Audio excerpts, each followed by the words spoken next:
En cette fin d'après-midi de 2025, Leslie Caron était assise tranquillement dans son confortable appartement londonien. La faible lumière hivernale, filtrée par le brouillard, projetait une ombre sur son visage. Jadis synonyme d'innocence et de sophistication dans les comédies musicales hollywoodiennes classiques. À 84 ans, celle qui avait captivé le monde par ses mouvements de danse magistraux dans Un Américain à Paris et son élégance dans Gigi, était désormais empreinte d'une profonde mélancolie, une tristesse indéfinissable mais incroyablement intense, qui imprégnait chacun de ses souffles et son regard perdu. On la voyait souvent fixer intensément ses chaussures de danse usées, comme si elle racontait l'histoire d'un âge d'or à jamais révolu. Et pourtant, au fond de ses yeux, se cachait un étrange malaise. La tristesse de Leslie n'est pas simplement le regret de voir sa beauté s'estomper, ni uniquement la douleur des maladies liées à l'âge. Elle prend plutôt la forme d'un secret de famille ou d'un regret tardif pour des choix passés qu'elle a habilement dissimulés sous le masque d'une star raffinée. Le silence qui l'entoure est pesant, et les prix prestigieux qui ornent les étagères semblent des fantômes sans âme, témoins d'une vie pour laquelle elle a le sentiment d'avoir payé un prix exorbitant.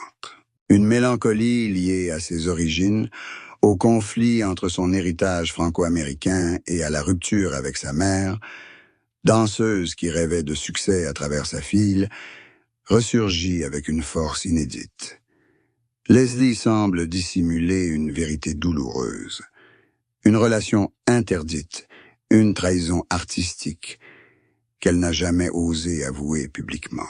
Ses proches ont remarqué qu'elle passait souvent des nuits blanches à écrire dans son journal pour ensuite le déchirer, laissant présager un sombre secret susceptible d'ébranler l'image immaculée qu'Hollywood avait patiemment construite pour elle. Cette tristesse est comme une fausse note dans la symphonie de sa vie, un point d'interrogation. Souffre-t-elle d'amour perdu? Ou craint-elle une confession inavouée? Que cachait-elle sur ses années d'errance à Hollywood? Sur les compromis amers qu'elle avait dû faire pour préserver son pouvoir dans un monde du cinéma gangrené par la domination et l'exploitation. Le premier chapitre de ce dénouement dresse le portrait mélancolique d'une légende prisonnière d'un château de souvenirs, où chaque pas est alourdi par des secrets inavoués, préparant le terrain pour un récit poignant sur un cœur qui a aimé et vécu sans limite, mais qui était aussi empli de vide insatiable, une femme qui s'est toujours sentie étrangère, même au sommet de sa gloire. La vie amoureuse de Leslie Caron fut une succession de tempêtes émotionnelles dramatiques. Elle cherchait sans cesse l'amour idéal, mais sa sensibilité et la fierté d'une véritable artiste la menaient sans cesse à l'échec. Son premier mariage avec Geordie Ormel prit fin brutalement, comme un rêve brisé, lorsqu'elle réalisa que la vanité du monde ne pouvait combler son aspiration profonde pour l'art. Mais c'est son second mariage avec le célèbre metteur en scène Peter Hall qui constitua le chapitre le plus tragique et douloureux de sa vie.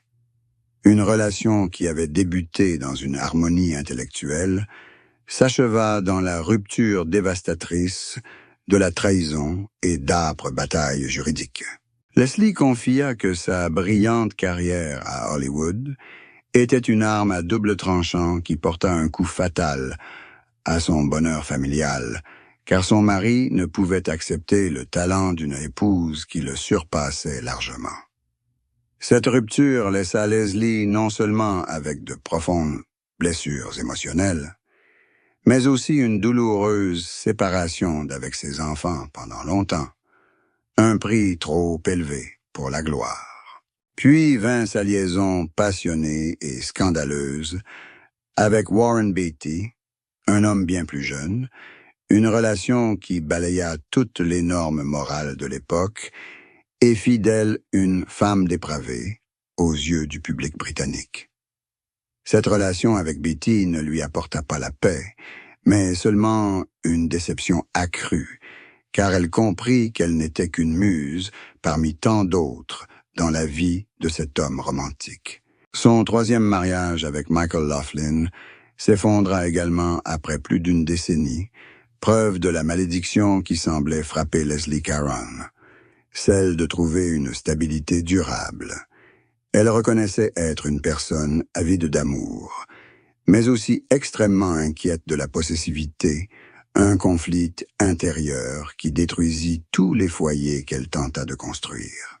Les hommes qui croisèrent son chemin laissèrent derrière eux une blessure, transformant son cœur en une terre aride, mais vibrante d'indépendance. Pendant des années, elle vécut tiraillée entre le dévouement d'une épouse et l'esprit libre d'une star, une lutte acharnée contre sa sexualité, où elle perdait souvent dans la vie réelle, mais triomphait toujours à l'écran. Pour Leslie, le chagrin d'amour n'était pas une fin, mais un tournant décisif, une renaissance grâce à de nouveaux rôles où elle puisait dans sa douleur pour illuminer l'écran. Pourtant, une solitude éternelle demeura sa plus fidèle compagne, tout au long de sa jeunesse vibrante et des longs jours solitaires de sa vieillesse.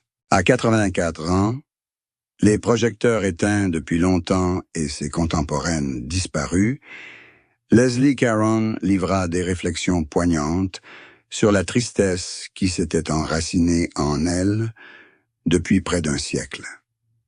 Elle parlait de cette tristesse non comme d'une faiblesse, mais comme du plus précieux héritage qu'elle possédait après avoir connu toute la gloire et l'amertume de la vie.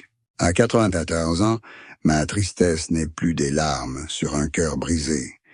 C'est un silence absolu face à la prise de conscience que toutes les frontières entre réalité et illusion, entre succès et échec, se sont estompées dans les brumes du temps, murmura-t-elle, sa voix encore teintée des douces intonations parisiennes.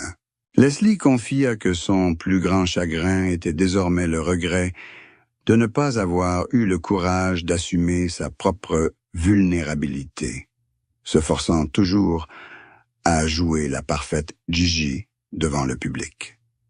Elle parlait de la solitude comme d'un ultime salut, un lieu où elle n'avait plus à porter le masque d'une star hollywoodienne, mais simplement une femme conversant avec les fantômes du passé. À 84 ans, elle confiait être lasse de l'adoration publique, car on n'aimait que son image à l'écran et non la personne meurtrie qu'elle était réellement. Sa tristesse prenait la forme d'être chair disparue, de rêves artistiques inassouvis et d'un sentiment de n'appartenir à aucun pays, ni à la France, ni à l'Amérique. Elle avouait se réveiller souvent en pleine nuit avec la musique de Un Américain à Paris en tête, mais ces mélodies ne lui apportaient plus aucune joie, ne faisant qu'accentuer le profond vide d'une âme qui avait tant donné et n'avait reçu en retour que la froideur de la célébrité. La douleur de Leslie Caron à 94 ans était aussi une indignation silencieuse face à l'oubli par le monde, des véritables valeurs artistiques au profit de vanités éphémères. Elle n'avait pas peur de la mort, qu'elle appelait le banquet final, mais elle craignait d'emporter dans sa tombe un fardeau trop lourd, un sacrifice qu'elle ne comprendrait jamais vraiment. Ses mots sur la douleur portaient une sagesse poignante, un avertissement aux générations futures sur le prix de la célébrité. Leslie Caron est apparu comme un monument à la fois brisé et majestueux, une figure qui a choisi d'affronter l'éternelle solitude avec une fierté absolue, transformant les derniers instants de sa vie en le drame intérieur le plus profond qu'elle ait jamais interprété, où le chagrin était célébré comme l'accomplissement ultime d'un cœur qui avait aimé et vécu sans regret. Le parcours de Leslie Caron est un conte de fées moderne et captivant, de jeunes danseuses de ballet parisiennes découvertes par Gene Kelly à muse hollywoodienne.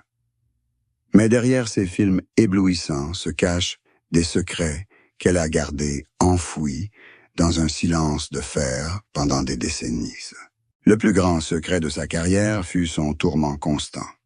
Devoir compromettre son identité culturelle et sa langue pour s'intégrer au système impitoyable des studios américains, une trahison subtile de ses racines françaises dont elle avait profondément honte. Elle a caché avoir souffert de dépression sévère et de troubles alimentaires pendant le tournage des grandes comédies musicales, où la pression de maintenir une silhouette mince et un sourire radieux en permanence l'a poussée au bord de la crise de nerfs. Leslie a également dissimulé ses confrontations houleuses avec les patrons de studio, qui la menaçaient fréquemment de ruiner sa carrière si elle refusait des contrats abusifs ou des exigences intrusives. Son parcours ne se résumait pas aux paillettes des Oscars et des Golden Globes, mais à une succession d'isolements volontaires. Elle a admis s'être secrètement éloignée de tous ses véritables amis pour que personne ne voie son désarroi face à la frénésie du monde du spectacle. Elle a également gardé secret le délicat compromis financier qu'elle a dû faire pour sauver son hôtel La Lucarne aux Chouettes en France, des concessions faites à des principes artistiques qui l'ont toujours tourmentée. Chaque danse magistrale à l'écran était pour elle une façon d'échapper à sa véritable souffrance, une transcendance bâtie sur une répression extrême de ses émotions. Leslie portait le secret du mépris que lui inspirait le milieu intellectuel français pour s'être vendue à Hollywood, une blessure qu'elle dissimulait toujours derrière un sourire cynique devant la presse parisienne. Sa carrière était un château de cartes bâti sur le secret et une maîtrise absolue de son image, où chaque succès cachait une part d'ombre qu'elle ne laissait jamais transparaître. Elle savait que le mystère était l'arme la plus puissante pour préserver la gloire, et elle s'en servait pour masquer un cœur meurtri et une âme qui se sentait toujours comme une impostrice au milieu des applaudissements enthousiastes. Le secret de sa profonde solitude au sommet de la gloire fut le plus grand fardeau qu'elle porta tout au long de son parcours. De jeune actrice à icône, transformant sa carrière en une symphonie de vérités cachées et d'illusions à jamais vénérées par le public. Confrontée aux dures réalités de la vie à 94 ans, Leslie Caron fit une confession bouleversante sur sa vie amoureuse, une vérité qui transforma radicalement l'image de la pure Gigi. Elle admit que, malgré plusieurs mariages prestigieux, l'homme qu'elle avait véritablement et profondément aimé n'était aucun de ses célèbres époux ou amants, mais un pianiste français inconnu rencontré en secret au milieu des années 1960. Un amour interdit, une relation qu'elle rompit brutalement pour préserver son contrat et son image de star internationale, une décision qu'elle qualifia de crime le plus grave contre son âme. Cette confession révéla également qu'elle avait été enceinte de cet homme, mais qu'elle avait choisi d'avorter pour ne pas compromettre le tournage d'un grand film hollywoodien, un lourd secret qui la hanta pendant plus d'un demi-siècle et engendra une froideur invisible envers ses enfants légitimes. La voix étranglée par l'émotion, Leslie confia que tous ses maris suivants n'étaient que des tentatives désespérées de retrouver l'image de son ancien amant ou d'échapper à la culpabilité liée à cet enfant à naître. Cette vérité a ébranlé l'image élégante et raffinée de Leslie Caron, révélant qu'elle aussi n'était qu'une femme vulnérable, ayant troqué le vrai bonheur contre les illusions scintillantes du grand écran. Elle a avoué avoir vécu des décennies dans le mensonge, feignant le bonheur dans des mariages prestigieux, tout en pleurant chaque nuit cette perte irremplaçable. Cette confession explique la mélancolie et le regard perçant de ses derniers rôles au théâtre. Un regard toujours en quête de quelque chose à jamais perdu dans les ombres du passé. Elle voulait se confesser non pour susciter la pitié, mais pour libérer son âme des chaînes du mensonge avant de fermer les yeux pour toujours. Ce sacrifice coupable fut le prix le plus élevé qu'elle paya pour sa couronne, un secret qui transforma sa vie en une tragédie muette derrière la façade d'une reine de cinéma, laissant un souvenir obsédant de ce qui aurait pu arriver si elle avait choisi son cœur plutôt que la gloire, faisant de son existence une rédemption tardive, dans les derniers instants d'une vie glorieuse, mais marquée par les cicatrices. Dans ces dernières années, alors que le monde autour d'elle s'apaisait, Leslie Caron partagea des réflexions surprenantes sur un concept qu'elle appelait un nouveau mariage.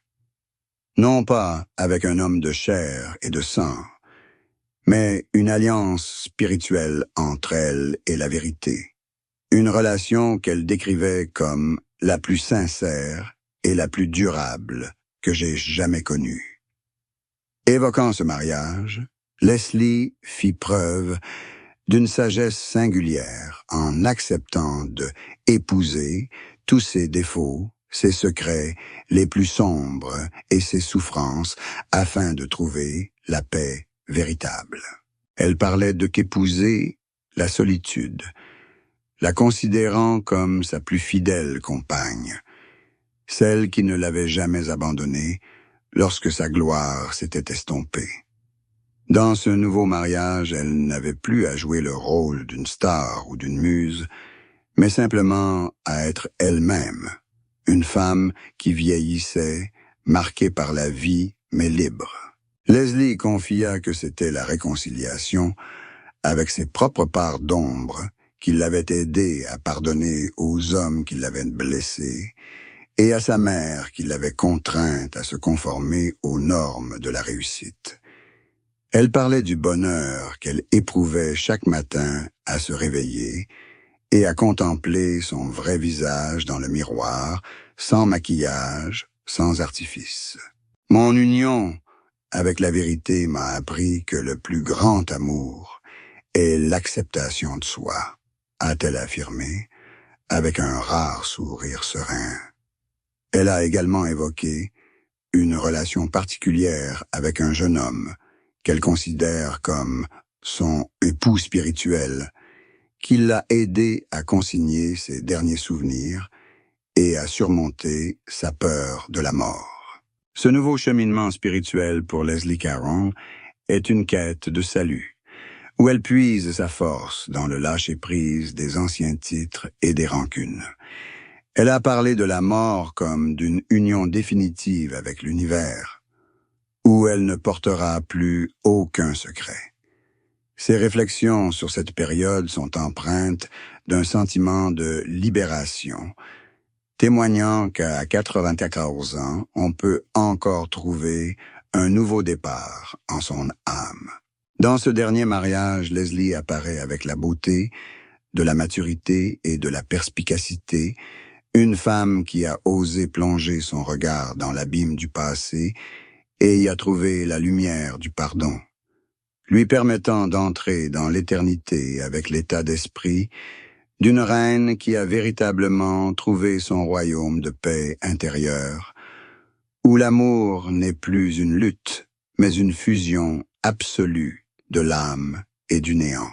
La vie de Leslie Caron, de ses années d'élève en ballet dans le Paris occupé à son statut de légende hollywoodienne, s'est achevée avec une dignité et une profondeur saisissantes. Le véritable sens de son histoire ne réside ni dans les récompenses prestigieuses, ni dans les films à succès, mais dans la résilience absolue d'une âme qui a osé vivre pleinement avec ses lumières et ses ombres. Leslie Caron a vécu sa vie à l'image de ses pas de danse, tantôt gracieuses et légères, tantôt intensément douloureuses, mais toujours empreintes d'émotions authentiques. Son parcours témoigne que la célébrité peut être une prison brillante, mais que la liberté de l'âme est la véritable destination. Elle nous a appris que la tristesse n'est pas un échec, mais une composante essentielle de la beauté humaine, et que ce sont les cicatrices de la trahison et du regret qui forgent le véritable attrait d'une légende. Le chemin parcouru du premier chapitre, empreint d'une mélancolie indicible à Londres, au chapitre final, marqué par la réconciliation spirituelle, forme un cercle parfait à l'image d'une artiste qui a atteint les profondeurs de l'expérience humaine. Les secrets d'un amour perdu, d'un enfant à naître et de rupture conjugale ont façonné le portrait de Leslie Caron, plus authentique que n'importe quel rôle qu'elle ait incarné à l'écran. Une femme qui a transformé la douleur en force et la solitude en un royaume de liberté absolue. Elle s'est éteinte, ou était sur le point de s'éteindre, dans le calme d'un crépuscule, laissant au monde un héritage de courage et d'honnêteté artistique. Leslie n'était plus une simple personne. Elle était devenue une icône, un puissant esprit de liberté omniprésent dans chacun de ses films et chacun de ses pas de danse. Son histoire s'achève avec la dignité d'une reine qui tire sa révérence, laissant un témoignage spirituel. Oser vivre sans regret, oser affronter ses propres ténèbres pour trouver la lumière éternelle. Alors que le rideau tombe définitivement, nous découvrons une Leslie Caron immortelle, une femme qui a conquis le monde par sa beauté, mais s'est rachetée par les larmes et la vérité, nous rappelant que le plus grand amour est la réconciliation avec soi-même avant de disparaître dans le flux éternel du temps et de la mémoire humaine, laissant une empreinte élégante et profonde dans le firmament de l'art mondial, de l'art mondial, de l'art mondial.